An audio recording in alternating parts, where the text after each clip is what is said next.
In Jesus' time, sheep were very precious. People's whole lives depended on their sheep for food, for clothing, and the importance of sheep were instilled at a very young age.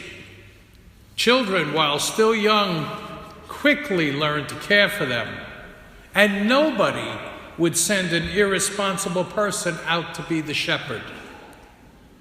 Because of the sheep's value to the family and community, a shepherd was expected to fight off attacking animals and thieves, even at the risk of his own life. Sheep are valued, and the shepherd will not let them perish. But unlike most shepherds, Jesus does not walk behind his sheep. Rather, he walks in the front of the flock, talking to us as we move along. From the beginning, he walked out ahead and communicated with us. He walked in our life, and as he did, he spoke about a loving God all the way to his death. He hasn't stood in the rear to point out the way that we should live, but instead has gone in front of us to show us how to live and even suffer in love for others. Even now he talks to us, revealing himself at every stage of our journey. We listen to him today at this liturgy. We pay attention to him in prayer. We attend to what we hear from others as he speaks to us through them. His words are meant to strengthen, guide, and comfort us as we follow along his life. And all along our journey, he pours out his Spirit on us, the Spirit that enables us to live his life, to walk his walk and talk his talk. Now, that sheepfold that we heard about, that sounds like a really snug place to be. It's protected from outside intruders. There's an enclosure. There's a gate. There's a gatekeeper who only allows the right shepherd in. Those are very comforting images.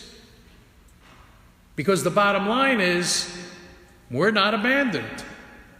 The shepherd who gave his life for us is with us even now.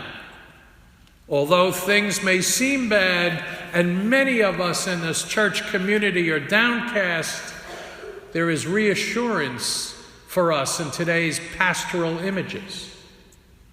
The shepherd is walking with us. He's not given up on us. He will continue to speak guiding and strengthening words to us in his flock. But we sheep cannot continue to hide in this safe place. The shepherd leads the sheep to other pasture lands outside of that snug sheepfold. Out there, they will find nourishment, but also risk. They might be snatched away or drawn aside by other voices. As attractive as it might be, we are not an enclosed, snug community in some bucolic pasture.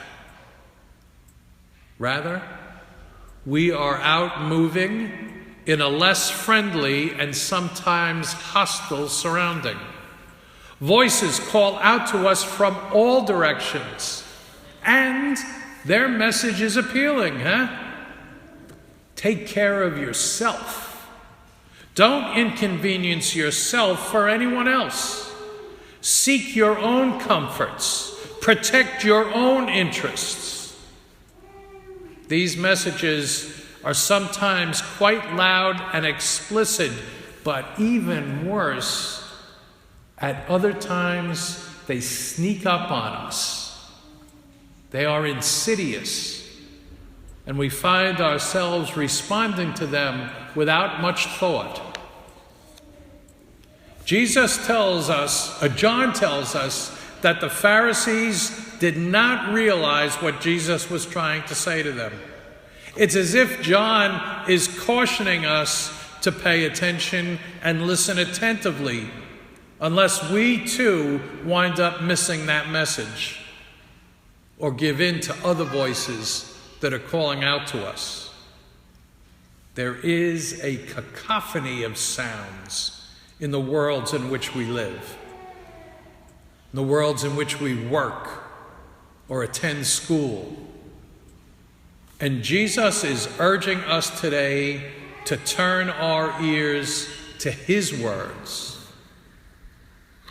That's where we will find true life.